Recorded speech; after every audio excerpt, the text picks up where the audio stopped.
In tonight's Music City Beat, a Nashville landmark celebrates 50 years in Music City this Sunday. Tootsie's Orchid Lounge was the starting point for some now legendary stars, and Fox 17's entertainment reporter Stacy McLeod joins us now with some of the special memories those legends shared. Yeah, even tonight, if you were to head down to Tootsie's right now when you got off work, you would see artists trying to get discovered, just as they were 50 years ago. Now, it's no doubt a special spot with a lot of nostalgia.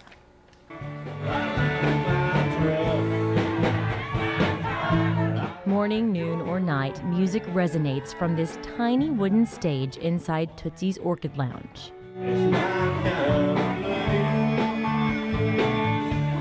The legendary spot, situated on Lower Broadway, is where new artists are just starting out, and where some of the intriguing stories of the most famed country singers originate. You have no idea what kind of songs were written back there in the day, in the middle of the day, or late at night after the opera. You know, you have no idea.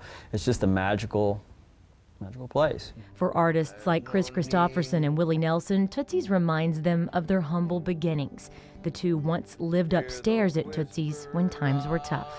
It was like going home every Friday, Saturday night, because there was just that kind of atmosphere. When I first came to town, I had a song that I had written that I had got on the jukebox there, and Tootsie would play it. So I was really, I felt like I'd hit the big time when I had a record on Tootsie's jukebox. For Nelson, that one record turned into many more. Now his picture hangs on the walls next to many country greats who also got their start right here on this stage. It was sort of a fraternity in those days, you know. Everybody we'd get down there and play each other our songs. Man, listen to this, you ain't gonna believe this song. And we'd play them, you know. Other artists remember performing at the Opry, which was then at the Ryman, and walking across the street to have a drink between sets. My husband, he stayed at Tootsie's while I sang at the Grand Ole Opry.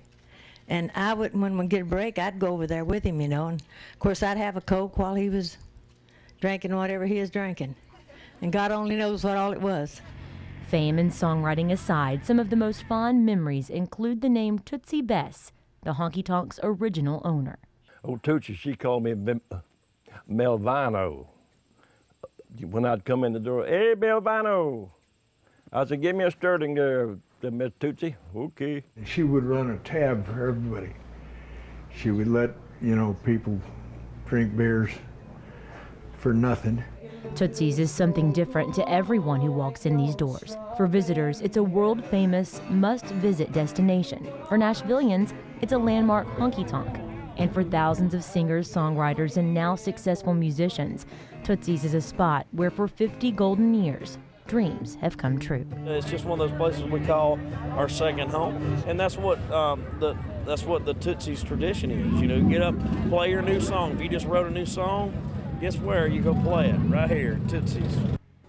The 50th anniversary celebration is this Sunday at the Ryman. Performances include all the people that you just saw there, plus many more. It's $50. Those tickets are the ones that are still available, actually. VIP packages are available as well. We have a link up for you on fox17.com under Fox Links so you can get your own tickets. I'm not sure if you noticed this or not, Scott, but during the story, a lot of people were calling it Tootsie's instead of Tootsie. So it has to make you wonder, you know, they called her, you know, Miss Tootsie, if that was her name. And over the years, people just haven't kind of just started maybe getting lazy with it and just calling it Tootsie's. If Mel Tillis says Tootsie, then Tootsie and it if is. Loretta Lynn says Tootsie, Tootsie it is too, right? So That's great. Hope they have a big party, and I mean we can be part of it this weekend too. Yeah.